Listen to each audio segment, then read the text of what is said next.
नमस्कार आप सभी को। साथियों, आपने सुना है ना, कर भला हो भला, जैसा करोगे वैसा भरोगे, जो दोगे वही मिलेगा, ऊपर वाले के घर देर है अंधेर नहीं। ये सब बातें हम बचपन से सुनते आ रहे हैं और ये जो हमारे बुजुर्गों ने बातें कही हैं, ये सब अनुभव के आधार पर हैं और पूर्णतः सत्य हैं। इसी संबंध में मैं आपको अपने जीवन का एक अनुभव शेयर करती हूँ कि मैं उस समय सीलमपुर स्कूल में टीचर थी। लगभग 2000 की बात मैं बता रही हूँ आपको कि उस समय क्या हुआ कि जब मैं सुबह-सुबह स्कूल, मेरा बेटा मुझे बाइक पर लेकर जा रहा था छोड़ने के लिए, तो रास्ते में मैंने देखा स्कूल की छोटी-सी बच्ची का पैर जो था वो रिक्शे में आ गया था, या कैसे भी उसकी जो खाल थी या स्किन थी लटक रही थी, बहुत बुरी तरह से उसको खून निकल रहा था। तो भीड़ लगी हुई थी, मैं एकदम उतरी, मैंने देखा अरे बिल्कुल छोटी-सी बच्ची है, बहुत परेशान थी।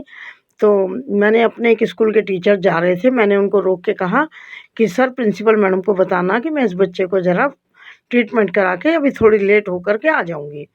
तो उसके बाद मैंने अपने बेटे को भी घर भेज दिया, मैंने कहा तुम्हें भी ड्यूटी जाना है, तुम जाओ और मैं इस बच्चे को दिखा कर जाऊँगी। तो उसके साथ जो एक बच्ची थी, 7th के थे वो बच्चे, मैंने उससे पूछा बेटा इस बच्चे का घर पता है? वो बोली हाँ मैडम पता है। तो मैंने उसको 10 रुपए में रिक्शा कराया और बेटा जल्दी से इसके घर से बुला लाओ किसी को, तब तक मैं ये बालाजी नर्सिंग होम में इसको ले जा रही हूँ। तो साथियों मैं उसको ले गई और मैंने उसको ऐसे बिल्कुल सीने से लगा के चिपका के रखा, क्योंकि बच्ची छोटी-सी थी। उसको पूरी ट्रीटमेंट करा दी और पेमेंट भी मैंने उस समय कर दी। 300 रुपए पेमेंट थी वो मैंने कर दी।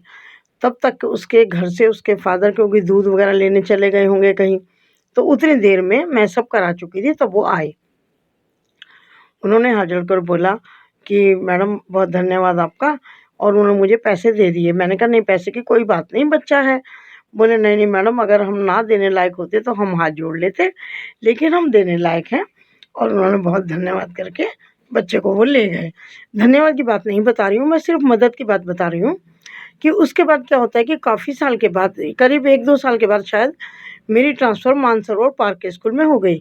तो मेरा बेटा मुझे छोड़ कर के सुबह आ रहा था और मैं नंबर 2 में थी और मेरी बेटी जो थी मानसरोवर पार्क नंबर 1 में थी और वो प्रेग्नेंट थी, उसकी डिलीवरी भी होने वाली थी।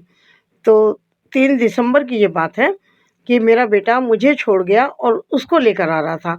तो रास्ते में क्या हुआ कि एक मंदिर पड़ता है, उस मंदिर से एक बूढ़ी औरत निकल रही थी, 3 दिसंबर का दिन था, ओस पड़ रही थी, धुंध पड़ रही थी सुबह-सुबह, और वो माताजी ने घूँघट किया हुआ था और वो मंदिर से सड़क क्रॉस कर रही थी।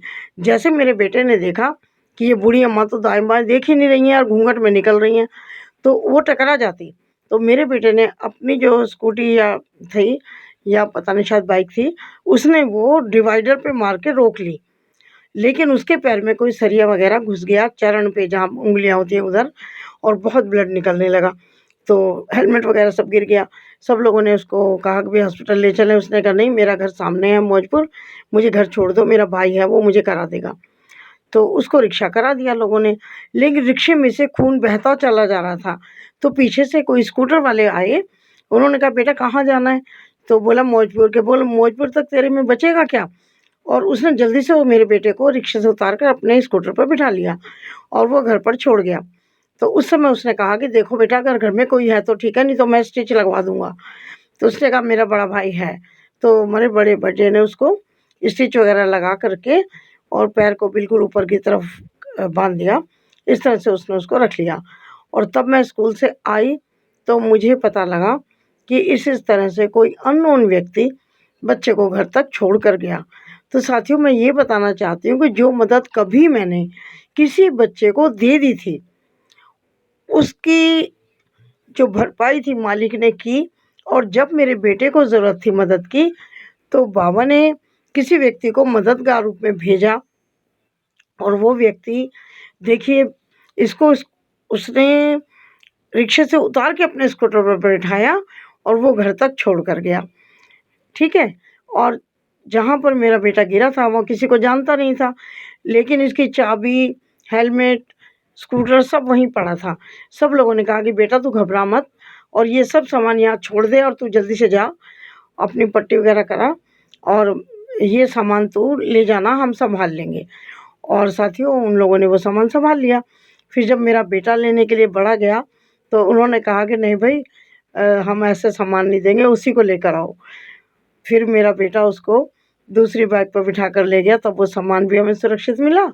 और मेरे बेटे को देखिए किस तरह से मालिक ने उसको वैसे ही मदद दिलाई जैसे मैंने की थी। तो साथियों कभी भी अच्छा कार्य करने का हमें मौका मिलता है ना? तो हमें चूकना नहीं चाहिए। हमेशा अच्छे काम छोटे-बड़े जितने हमसे हो पाएँ, जिस लायक हम हैं, हमें करने का प्रयास करना चाहिए। तो ये आपको सुनाने का ध्येय मेरा केवल ये है कि जो हम करते हैं वो कभी बेकार नहीं जाता। किया हुआ बेकार नहीं जाएगा और बिना किया हुआ मिलेगा नहीं। यदि हमने किसी की मदद नहीं की तो हमें कैसे मिलेगी? तो अच्छे काम करते रहने चाहिए।